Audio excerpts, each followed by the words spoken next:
पाकिस्तान आतंकवाद को नहीं छोड़ना चाहता और दाऊद और महविश कश्मीर का मुद्दा नहीं छोड़ना चाहते। लेकिन अब हम art of saying good bye यानी अलविदा कहने की कला का एक विश्लेषण करेंगे। अलविदा कब कहना चाहिए, अलविदा कहने का सबसे सही समय क्या है और अलविदा लोग क्यों कहते हैं। जीवन में हम में से ज्यादातर लोगों को जो भी पहचान मिलती है, जो भी सफलता मिलती है और इस सफलता के साथ जो धन दौलत और प्रतिष्ठा मिलती है, उसे छोड़ देना यानी अलविदा कह देना सबसे मुश्किल काम होता है। आसान नहीं होता और लोग उसे कभी भी कर नहीं पाते। ज्यादातर लोग हम अपने पद, प्रतिष्ठा, मान सम्मान को ही अपनी असली पहचान मानते हैं। इस पहचान के साथ हमारा रिश्ता जितना लंबा होता है उतना ही उन्हें छोड़ना मुश्किल होता है। इस पहचान को बनाए रखने के लिए लोग उसूलों तक से समझौता कर लेते हैं। लेकिन जो व्यक्ति जीवन के किसी न किसी मोड़ पर अचानक इस पहचान को छोड़ने की क्षमता रखता है, सही मायनों में वही व्यक्ति सफल होता है। हमारे इस विश्लेषण का आधार दुनिया के सबसे महान फुटबॉलर्स में से एक लियोनेल मेसी का वो फैसला है जिसने पूरी दुनिया को आज हैरान कर दिया है। मेसी ने अपने प्रोफेशनल फुटबॉल क्लब बार्सिलोना को छोड़ने का फैसला किया है। वो इस क्लब के लिए पिछले 20 वर्षों से खेल रहे थे। 20 साल पुराना रिश्ता था। बार्सिलोना के क्लब का नाम है FC बार्सिलोना, जो कि स्पेन का एक फुटबॉल क्लब है। यह ठीक वैसा ही है जैसे क्रिकेट के खिलाड़ी अपने अपने देशों के लिए तो अंतर्राष्ट्रीय मैच खेलते हैं अपने देशों की टीम में, लेकिन IPL में वो कई दूसरे अंतर्राष्ट्रीय खिलाड़ियों के साथ एक टीम बनाकर किसी दूसरी टीम से भी मुकाबला करते हैं।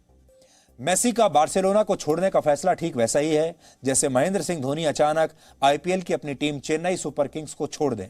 वो टीम जिसके साथ वो 12 वर्षों से जुड़े हुए हैं और जिसे उन्होंने अपनी कप्तानी में 3 बार चैंपियन बनाया है। ये उदाहरण के जरिए हम आपको समझाने की कोशिश कर रहे हैं। हालांकि मेसी का बार्सिलोना छोड़ना इससे भी कहीं ज्यादा बड़ी खबर है। मेसी 33 साल के हैं और सिर्फ 13 वर्ष की उम्र में ही FC बार्सिलोना के लिए खेलने लगे थे। यानी वो पिछले 20 वर्षों से इस क्लब का हिस्सा रहे हैं और बचपन से इस क्लब के लिए खेल रहे हैं। जब वो 13 साल के थे तब से बार्सिलोना के लिए खेल रहे हैं। बार्सिलोना उन्हें उनकी फीस के तौर पर हर साल 593 करोड़ रुपए देता है। इस क्लब से उनकी हर महीने की आमदनी 49 करोड़ रुपए है। 49 करोड़ रुपए प्रति महीना, यानी वो बार्सिलोना से हर दिन लगभग 1 करोड़ 63 लाख रुपए और हर घंटे 6,79,000 रुपए कमाते हैं। लेकिन इसके बावजूद अब अचानक उन्होंने अपने इस क्लब को छोड़ने का फैसला कर लिया। मेसी ने बार्सिलोना को यह सूचना कल रात एक फैक्स भेजकर दी है। मेसी ने बार्सिलोना के लिए 731 मैच खेले हैं अब तक, जिनमें उन्होंने 634 गोल किए हैं। 285 गोल्स को असिस्ट किया है, यानी इतनी बार उन्होंने गोल करने वाले खिलाड़ी को फुटबॉल पास किया है। वो 48 हैट्रिक्स अपने नाम भी कर चुके हैं। और इसके अलावा बार्सिलोना में रहते हुए मेसी कई प्रतिष्ठित पुरस्कार भी अपने नाम कर चुके हैं। बार्सिलोना के साथ मेसी का कॉन्ट्रैक्ट वर्ष 2021 तक का है। अगले साल एक्सपायर होना था ये कॉन्ट्रैक्ट, लेकिन उन्होंने इस क्लब को तत्काल प्रभाव से छोड़ने का फैसला किया। उन्होंने अपने क्लब से कहा कि उन्हें फ्री ट्रांसफर का मौका चाहिए।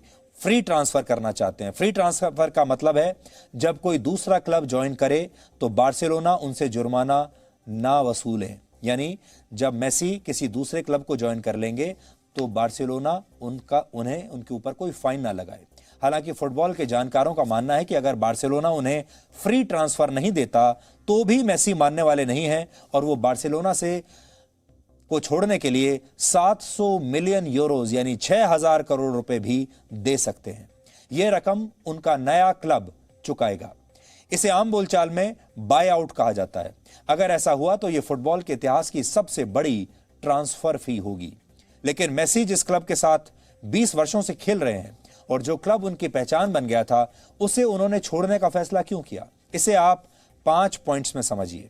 मेसी अपने ही क्लब से इतने नाराज क्यों हैं, यह जानने के लिए आपको फुटबॉल का शौकीन होने की भी कोई जरूरत नहीं। आसान भाषा में आपको समझाते हैं।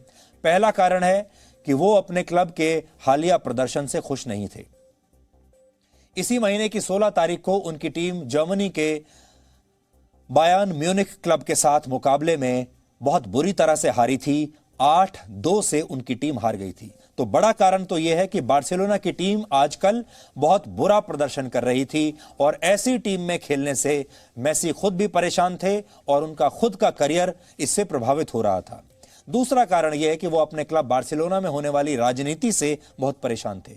उन्हें शिकायत है कि मैनेजमेंट उनकी बात नहीं सुन रहा और क्लब में बहुत राजनीति हो रही है और यह राजनीति बढ़ती जा रही है।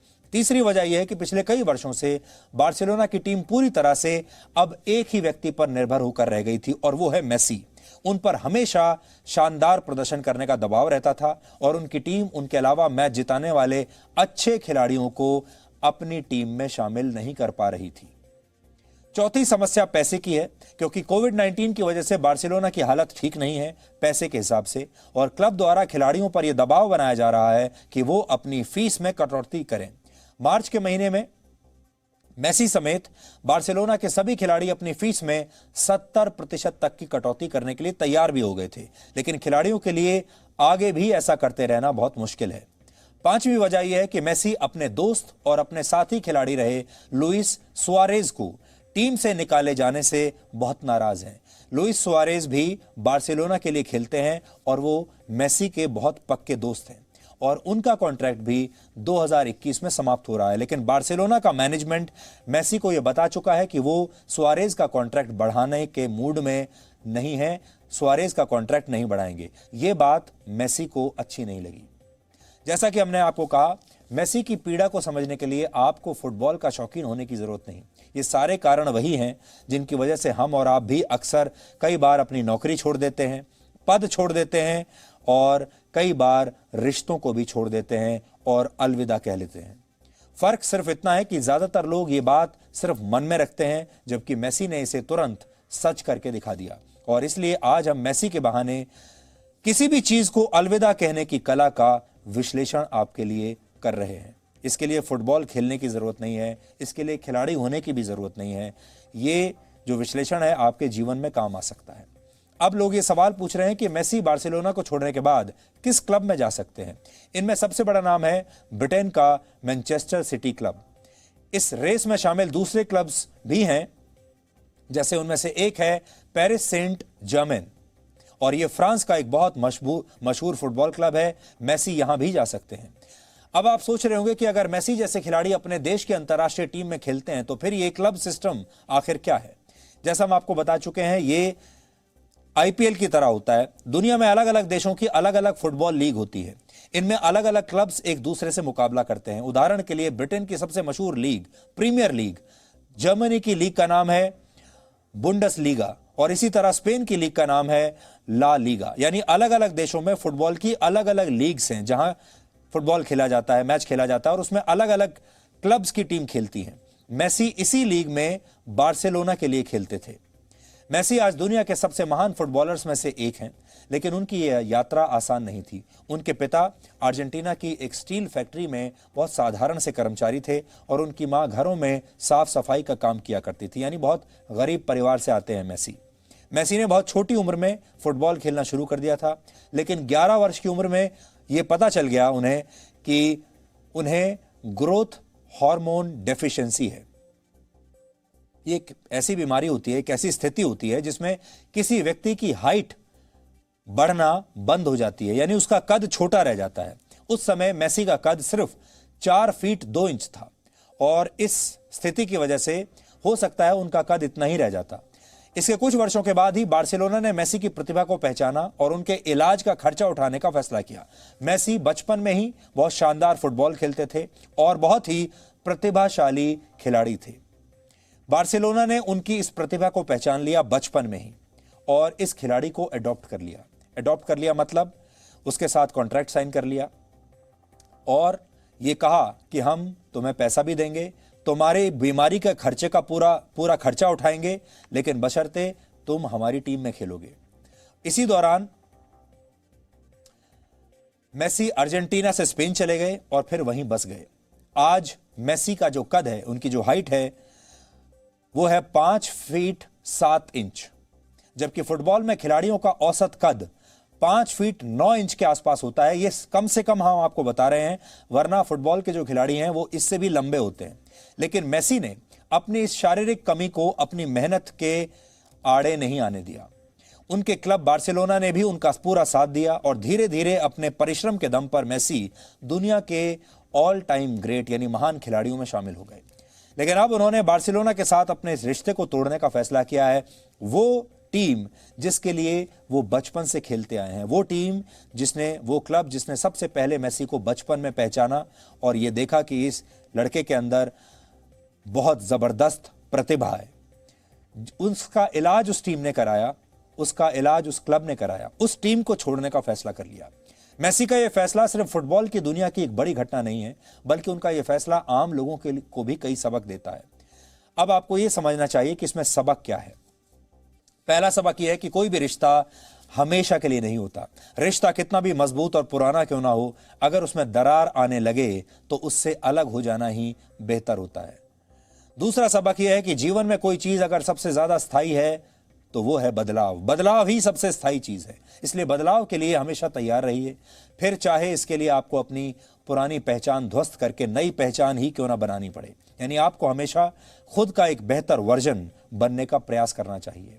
तीसरा सबक है कि आपको चीजों को तब तक नहीं छोड़ना चाहिए जब तक आप बुरे प्रदर्शन के दौर से गुजर रहे हैं, बल्कि आपको यह फैसला तब लेना चाहिए जब आपका प्रदर्शन अपने चरम पर हो।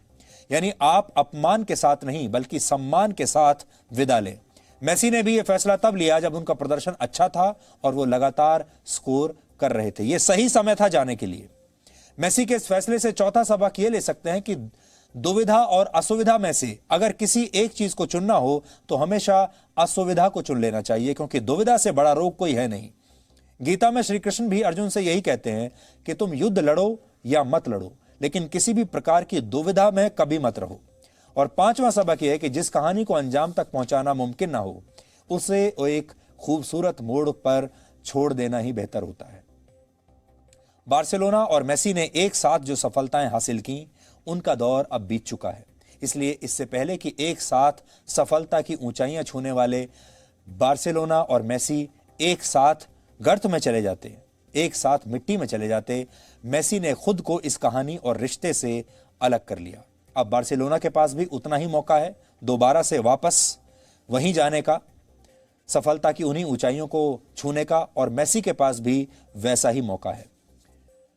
भगवत गीता के दूसरे अध्याय के एक श्लोक में लिखा है कि जब आप किसी चीज को जोर से पकड़ते हैं तो आप उसके साथ एक संबंध स्थापित कर लेते हैं। यह संबंध इच्छाओं को जन्म देता है। इच्छाएं क्रोध का कारण बनती हैं। क्रोध की वजह से आप फैसले नहीं ले पाते और फैसले ना लेने की यही आदत धीरे धीरे दुविधा में बदल जाती है और आपका पूरा जीवन इसी कंफ्यूजन यानी दुविधा का शिकार हो जाता है। इसलिए अपनी पहचान को छोड़ना कई बार जीवन के लिए बहुत अच्छा साबित होता है। उदाहरण के लिए भगवान श्री कृष्ण ने राजा जरासंध के साथ बार बार युद्ध से तंग आकर मथुरा को छोड़ दिया था। उन्होंने हर बार जरासंध को युद्ध में हराया था। वो चाहते तो उसका वध भी कर सकते थे, लेकिन उन्होंने इसमें अपनी ऊर्जा नष्ट करना सही नहीं समझा और उन्होंने मथुरा से दूर द्वारका नाम का एक नया शहर बसा लिया और अपनी भूमिका बदलकर वो महाभारत के युद्ध में अर्जुन के रणनीतिकार बन गए। इसी तरह महात्मा गांधी एक सफल वकील थे, लेकिन देश की खातिर उन्होंने अपनी वकालत छोड़ दी। जहां वकालत करते थे वो जगह भी, वो देश भी छोड़ दिया और एक स्वतंत्रता सेनानी बन गए। अगर महात्मा गांधी अपने जीवन में ये बदलाव नहीं लाते तो शायद भारत की आजादी की लड़ाई वैसी नहीं होती जैसी आज आपको दिखती है। दुनिया की मशहूर कंपनी एप्पल के संस्थापक स्टीव जॉब्स ने भी अपनी ही बनाई कंपनी को छोड़ दिया था और उन्होंने पिक्सर और नेक्स्ट के नाम से नई कंपनियां बना ली थी। लेकिन 7 वर्षों के बाद स्टीव जॉब्स एक बार फिर एप्पल का हिस्सा बन गए और उनकी नई कंपनी नेक्स्ट का विलय भी एप्पल में हो गया। मोबाइल फोन और पर्सनल कंप्यूटर के क्षेत्र में क्रांति का श्रेय स्टीव जॉब्स को ही जाता है, लेकिन जब वो सफलता के चरम पर थे तब उन्होंने अपनी ही कंपनी को अलविदा कह दिया था। इसलिए अलविदा कहने की कला हर किसी को आनी चाहिए, क्योंकि जो व्यक्ति पुरानी चीजों को छोड़ नहीं पाता वो किसी नई चीज का निर्माण भी नहीं कर सकता।